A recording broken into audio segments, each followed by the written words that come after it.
తల్లిదండ్రులు వెంకమ్మ వీర్రాజులు.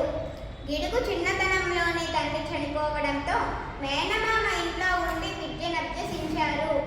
పాఠశాల రోజుల్లోనే శ్రీముఖలింగం దేవాలయం శాసనాలను సొంతంగా చదివి అర్థం చేసుకున్నారు. ఈయన ఆధునిక తెలుగు భాషా ప్రవక్త. ప్రజల జీవితానికి దూరంగా ఉన్న గ్రాంధిక భాష స్థానంలో ప్రజల వాడుక భాషకు పట్టం కట్టిన యోధుడు. తన జీవితకాలం వ్యవహారిక భాషను లేవదీసి వ్యవహారిక భాష ఉద్యమ పితామహుడిగా పేరు పొందారు.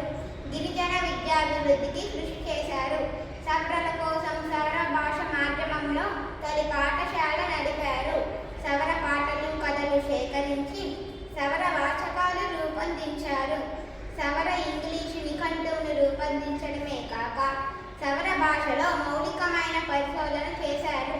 సవరల కోసం సవర వ్యాకరణం రచించారు. భారతదేశంలోని తొలితరం మానవ శాస్త్రవేత్తలో గిడుగు ఒకరు.